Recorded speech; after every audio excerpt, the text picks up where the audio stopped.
Hi అండి. ఈరోజు నేను ఒకటి చెప్పాలనుకుంటున్నాను. శ్రీవారికి తలనీలాలు పెళ్ళైన వాళ్ళు ఇవ్వచ్చా ఇవ్వకూడదా అనే టాపిక్ నేను చెప్పాలనుకుంటున్నానండి. ఇది తరతరాలుగా వస్తున్న ఆనవాయితీ అండి.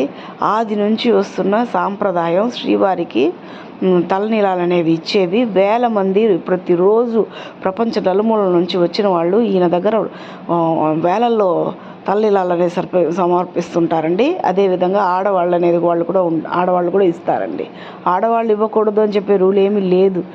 ఒకగానొక టైంలో శ్రీవారికి దెబ్బ తగిలి తలపైన దెబ్బ తగలడంతో కొంచెం పార్ట్లో కొంచెం ప్లేస్లో జుట్టు అనేది ఊడిపోతే నీలాద్రి అమ్మవారు ఆ జుట్టు అనేది రీప్లేస్ చేస్తారు. తన జుట్టుని కత్తిరించి స్వామివారికి ఇవ్వడము. అప్పుడు స్వామివారు మాట ఇస్తారు, నన్ను చూడడానికి వచ్చిన భక్తులు తలనీలాలు ఇస్తారు, అది నీకు చెందుతాయి అని చెప్పారండి. అప్పటి నుంచి ఈ సాంప్రదాయం స్టార్ట్ అయినట్టు ఒక నానుడి. కరెక్టే అండి అది.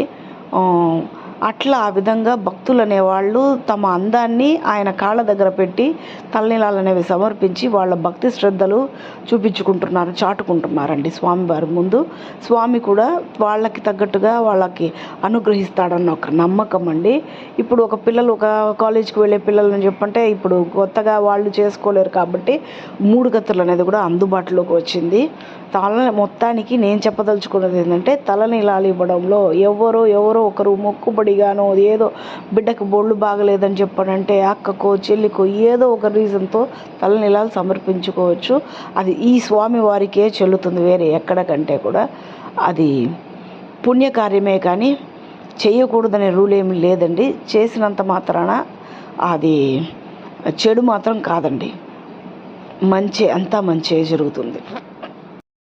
మొక్కుబడులు అంటే భార్య సుఖప్రసవం అయితే అని చెప్పని అత్తగానో వాళ్ళ అమ్మగానో కూడా తలనీలాలు ఇచ్చుకోవచ్చండి. ఒక బిడ్డకు బాగలేనప్పుడు ఏ తల్లి కానీ ఇవ్వచ్చండి. ఇది తప్పులేదు.